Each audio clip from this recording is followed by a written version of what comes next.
আল্লাহ তাআলা বলেন, তোমরা আমাকে ডাকো, আমি তোমাদের ডাকে সাড়া দেব। নিশ্চয়ই আল্লাহ তাআলা ওয়াদা ভঙ্গ করেন না। আল্লাহ বলেন, হে নবী, আপনি আমার বান্দাদেরকে জানিয়ে দিন, আমি নিশ্চয়ই ক্ষমাশীল ও পরম দয়ালু। আমাদের প্রিয় নবী হযরত মুহাম্মদ সাল্লাল্লাহু আলাইহি ওয়াসাল্লাম বলেন, কাল কিয়ামতের ময়দানে যে ব্যক্তি আমলনামা দেখে খুশি হতে চায়, সে যেন গুনাহ থেকে বেঁচে থাকে এবং আল্লাহর কাছে ক্ষমা চায়।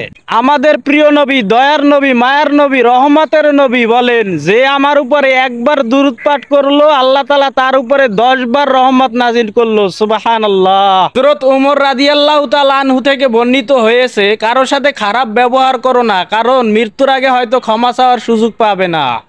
আমাদের প্রিয় নবী হযরত মুহাম্মদ সাল্লাল্লাহু আলাইহি ওয়াসাল্লাম বলেন, এমন এক যুগ আসবে, মানুষ ইনকাম করার সময়, উপার্জন করার সময় চিন্তাও করে দেখবে না আমি হালাল উপার্জন করছি না হারাম পন্থায় উপার্জন করছি।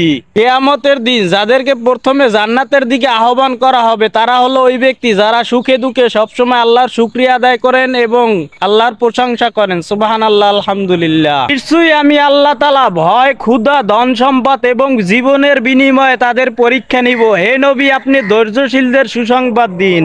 আরে কাপুরুষ তো এই ব্যক্তি, যে ব্যক্তি একজন নারীর বেদনায় মদ খায়, গাঁজা খায়, জুয়া খেলে পাগল হয়ে যায়। আরে নিজেকে এমন ভাবে প্রতিষ্ঠা করো যেন ওই রকমের 10 জন নারী এসে পায়ে পড়ে।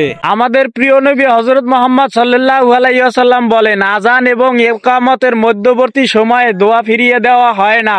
আবু দাউদ 521। হযরত উমর রাদিয়াল্লাহু তাআলা আনহু থেকে বর্ণিত, নিকৃষ্ট পাপী হলো ওই ব্যক্তি যে ব্যক্তি অন্যের দোষ খুঁজতে গিয়ে নিজের মূল্যবান সময় নষ্ট করে। প্রিয় নবী বলেন, তোমরা যখন রাস্তা দিয়ে যাও তখন আল্লাহর নামে জিকির করো, কারণ ওই রাস্তায় হাসরের মাঠে সাক্ষী দিবে।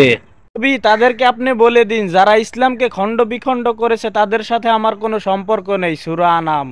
আমাদের প্রিয় নবী হযরত মুহাম্মদ সাল্লাল্লাহু আলাইহি ওয়াসাল্লাম বলেছেন, কবরের মধ্যে এমন ভয়াবহ আযাব আছে যা শয়তান যদি দেখতো, শয়তান কালেমা পড়ে মুসলমান হয়ে যেত। কাল কিয়ামতের ময়দানে প্রত্যেক ব্যক্তি তার কর্মফল ভোগ করবে, কারো প্রতি এক বিন্দুও জুলুম করা হবে না, বলেছেন মহান আল্লাহ তাআলা। মুসলমানের ভালোবাসার কোনো দিন নেই, মুসলমানের ভালোবাসা চিরদিন, সবসময় আছে, থাকবে ইনশাআল্লাহ।